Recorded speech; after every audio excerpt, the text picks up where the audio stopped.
Apo kasuruan di hati leluhur, Malesung, agama langit di tanah Minahasa, oleh Mansur Martam Sumorau, penyuluh agama Islam.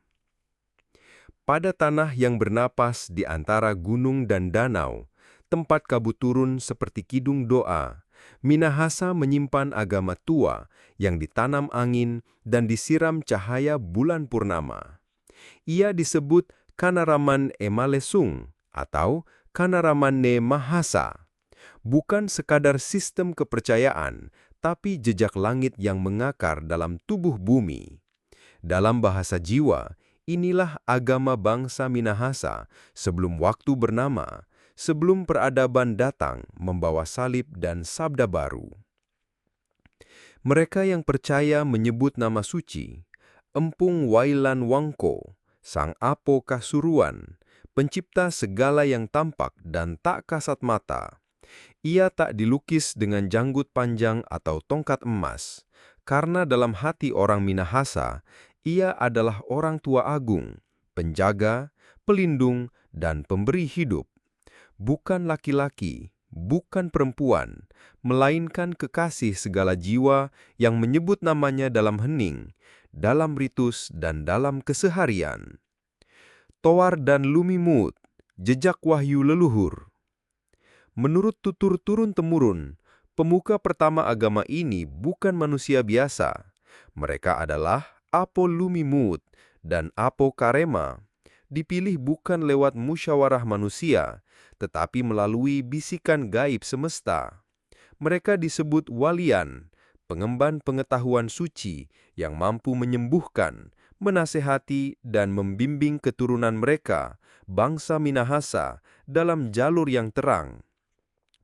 Nama Towar dan Lumimut hidup bukan sebagai mitos, tapi sebagai tongkat estafet keimanan.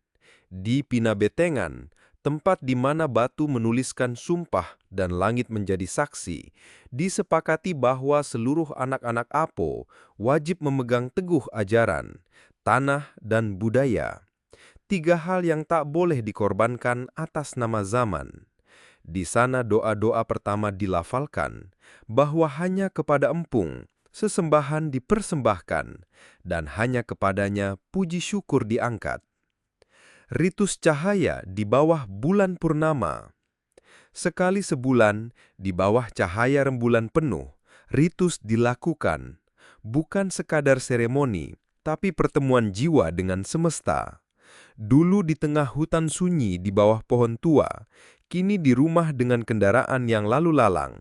Tapi maknanya tetap sama, menyembah dengan rendah hati dan hati yang saling mengasihi. Sesajen disusun rapi, nasi kaboro, daging ayam, pinang, sirih, kapur, disebut umper. Di atas sirih pinal, meja suci, para pakiki kiteng dan mawali-wali memimpin. Mereka yang hadir adalah Semaki Iting Kanaraman, umat yang dengan setia datang bukan untuk menuntut, tapi untuk memberi. Doa, rasa syukur, dan keinginan untuk hidup berdampingan dengan alam, sesama, dan leluhur. Dalam ritus itu, ada pengobatan, ada makan bersama, dan ada pelayanan kepada yang sakit. Inilah agama yang tidak berbicara tentang langit belaka, tapi mengakar dalam tanah, mengalir dalam darah, dan hadir di antara dapur dan sawah. Tumau-tumau, memanusiakan manusia. Inti ajaran Malesung diringkas oleh pepatah luhur, tumau-tumau. Hidup sebagai manusia untuk memanusiakan manusia. Ajaran ini bukan retorika, melainkan jalan hidup. Bahwa dunia harus dibagi, jangan egois. Bahwa potensi harus digali, bukan untuk diri sendiri, tetapi untuk menghidupkan kehidupan bersama. Nilai-nilai yang kini menjadi dasar gotong royong, mapalus, dan semangat saling menghidupi di tanah Minahasa. Cahaya tauhid di mata Apo.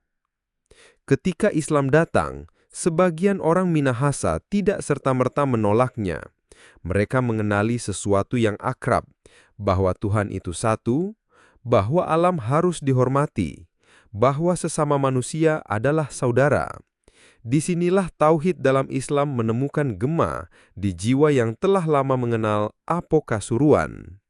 Nama mungkin berbeda, tapi esensinya sama. Apo adalah sebutan sayang, seperti Ar-Rahman yang Maha Pengasih. Empung Wailan Wangko adalah pencipta semesta, seperti dalam firman, Allahu khaliqu kulli syai'in. Islam mengajarkan ihsan, dan Malesung mengajarkan maeluasan, berbuat baik kepada Tuhan, sesama, dan alam. Malesung mengajarkan maesaan, penyatuan tubuh dan ruh, seperti dalam Islam dikenal sebagai tazkiyatun nafs. Dalam Islam, dunia ini adalah amanah, dan manusia adalah khalifah. Dalam Malesung, dunia harus dibagi adil, dan manusia bertugas saling membantu, mengobati, dan menyembuhkan. Penutup, jalan cahaya dua arah. Malesung bukan hanya kenangan. Ia adalah akar pohon besar Minahasa, yang kini cabangnya menyentuh langit, daunnya menyapa zaman. Meski tidak diakui secara formal oleh negara, Malesung tetap hidup, di balik senyap, dalam ritus, dalam arisan, dalam doa kepada alam. Dan ketika Islam datang sebagai agama tauhid, ia tidak serta-merta meniadakan cahaya lama. Justru disinilah dialog langit dan bumi menemukan ruang, bahwa Tuhan yang Esa bisa disebut Apo di Minahasa, bisa disebut Allah di Quraisy, dan tetaplah zat yang satu dan tak terbagi. Karena kebenaran pada akhirnya adalah cahaya, dan cahaya tidak mengenal bahasa, tetapi menyinari siapa saja yang bersedia membuka hati.